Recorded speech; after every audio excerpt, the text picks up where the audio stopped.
জুলাই আগস্টের মানবতা বিরোধী অপরাধের মামলায় আন্তর্জাতিক অপরাধ ট্রাইব্যুনাল একে শেখ হাসিনা, আসাদুজ্জামান খান কামাল, চৌধুরী আবদুল্লাহ আল মামুনের বিরুদ্ধে তৃতীয় দিনের মতো সাক্ষ্য ও জেরা পর্বে অংশ নিয়েছেন আমার দেশ পত্রিকার সম্পাদক মাহমুদুর রহমান।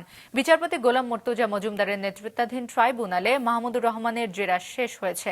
মধ্যাহ্ন বিরতির পর সাক্ষ্য দেওয়ার কথা রয়েছে এনসিপির আহ্বায়ক নাহিদ ইসলামের। গত 2 দিনের সাক্ষ্যে মাহমুদুর রহমান আওয়ামী লীগের শাসন আমলের নানা প্রেক্ষাপট বর্ণনা করেন। এদিকে ট্রাইব্যুনাল 2-এ আশুলিয়ায় হত্যা ও মরদেহ পোড়ানোর মামলায় দ্বিতীয় দিনের মতো সাক্ষ্য গ্রহণ ও জেরা চলছে।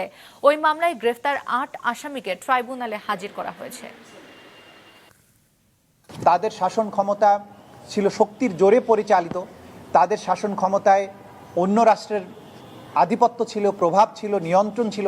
এই সব জিনিসগুলো তুলে ধরার মাধ্যমে তিনি জুলাই আগস্টে যে সংগঠিত মানবতা বিরোধী অপরাধ তার পেছনের প্রেক্ষাপটটা তুলে ধরে এই পুরো বিষয়টাকে স্পষ্ট করেছেন জাতির সামনে। ব্যক্তিগত পর্যবেক্ষণ কোনো একজন ব্যক্তির ব্যক্তিগত পর্যবেক্ষণ সেটি তো বিচারের বেলায় প্রযোজ্য হবে না।